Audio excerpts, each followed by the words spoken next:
Hi hello ಎಲ್ರಿಗೂ ನಮಸ್ಕಾರ. ನಾನು ನಿಮ್ಮ ಕಿರಣ್ ರಾಜ್. ಇವತ್ತು 8 ಗಂಟೆಯಿಂದ ನಾನು ನಿಮ್ಮೆಲ್ಲರ ಮನೆಗೆ ಕರ್ಣನಾಗಿ ಬರಬೇಕಾಗಿತ್ತು, but because of some unfair reasons ಅದು ಇವತ್ತು ಆಗಲಿಲ್ಲ. So we all are extremely sorry to all the viewers. ನೀವು ಕೊಟ್ಟಿದಂಥ ರೆಸ್ಪಾನ್ಸ್, ನೀವು ತೋರಿಸಿದ ಪ್ರೀತಿ, ಅದನ್ನ ನೋಡಿ ನಾವು ಕೂಡ ಇವನ್ ಬ್ಯೂಟಿಫುಲ್ ಪ್ರಾಜೆಕ್ಟ್ನ ನಿಮಗೆ ಪ್ರೆಸೆಂಟ್ ಮಾಡಬೇಕು ಅಂತ ಅಷ್ಟೇ ಎಕ್ಸೈಟ್ಮೆಂಟ್ ಇಂದ ಕಾಯ್ತಾ ಇದ್ವಿ. ಪ್ರತಿ ಕ್ಷಣ ಇದು ಯಾವಾಗ ಹೋಗುತ್ತೆ, ಯಾವಾಗ 16th ಬರುತ್ತೆ, ಯಾವಾಗ 8 ಗಂಟೆ ಆಗುತ್ತೆ, ಯಾವಾಗ ನೀವು ಫಸ್ಟ್ ಎಪಿಸೋಡ್ ನೋಡ್ತೀರಾ, ಆ ರೆಸ್ಪಾನ್ಸ್ ಹೇಗಿರುತ್ತೆ ಅದನ್ನ ನೋಡೋಕೆ ನಾನು ಅಷ್ಟೇ ಕಾತರದಿಂದ I was waiting a lot. ಒಂದು 2 years ಆದ್ಮೇಲೆ ನಿಮ್ ಎಲ್ಲರ ಮುಂದೆ, ನಿಮ್ ಎಲ್ಲರ ಮನೆಗೆ ಕರ್ಣನಾಗಿ ಬರೋದಕ್ಕೆ I was very excited. But ನನಗೆ ಗೊತ್ತಿರೋ ಇನ್ಫಾರ್ಮೇಶನ್ ಪ್ರಕಾರ ಏನೋ ಲೀಗಲ್ ಕಾಂಪ್ಲಿಕೇಶನ್ಸ್ ಆಗಿದೆ.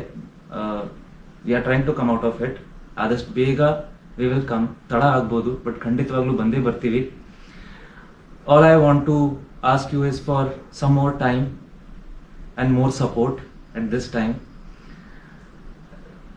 ಇದೇ ಟೈಮಲ್ಲಿ ಆಗಬಾರ್ದಾಗಿತ್ತು, ಬಟ್ ಪ್ರತಿಯೊಂದು ನಮ್ಮ ಕೈಲಿ ಇರಲ್ಲ.